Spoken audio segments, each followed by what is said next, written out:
नमस्कार मित्रांनो, जनावरांच्या दवाखाना सापाला येळूरमध्येच आहे. तुम्ही बघू शकता पशुवैद्यकीय चिकित्सालय आहे आणि ह्याच्यात साप आहे.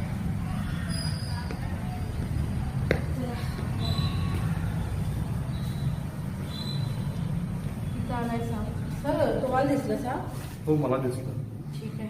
म्हणजे काय करताना कसं दिसलं? म्हणजे मी अचानक आलो, म्हणजे आता जस्ट ओपन केलं, डोर ओपन केला इथून वरून पडला काय? पडला माझ्या अंगावर. हा साप असाच राहतोय. बघू शकता कवड्या जातीचा साप आहे मित्रांनो. हे बघा कसा असतोय, चॉकलेटी रंगावर असतोय. शक्यतो घरामध्ये गॅपमध्ये दगडविटाच्या ठिकाणामध्ये खिडकी असं असं येतोय. आता याला पकडूया सगळं आपण. चावेल पण तो, म्हणून त्याला ग्लोव्हचा यूज केलाय मी. हे बघा कसा चावालाय, ग्लोव्हजला चावालाय. चला बाहेर.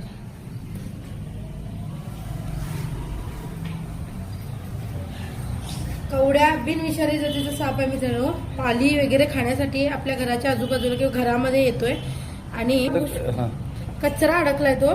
कारण कुठं पण जाळ्यांमधून वगैरे गेला असणार आणि त्याच्या तोंडाला तो कचरा अडकलाय. आणि बघा कसं चावतोय. ग्लोव्हजला असं चावायचा प्रकार आहे. देशातला 2 नंबरचा रागीट साप म्हणावं लागेल. रागीट असतोय पण बिनविषारी आहे. काही धोका नाही आहे. आजूबाजूला जरी असला तरी पाली वगैरे खाईन तो. विषारी तर अजिबात नाही. ठीक आहे, आपण आता बंद करूया. हे बघा कसा चावाला आहे. आवडला असेल व्हिडिओ लाईक करा, शेअर करा, कमेंट करा. धन्यवाद.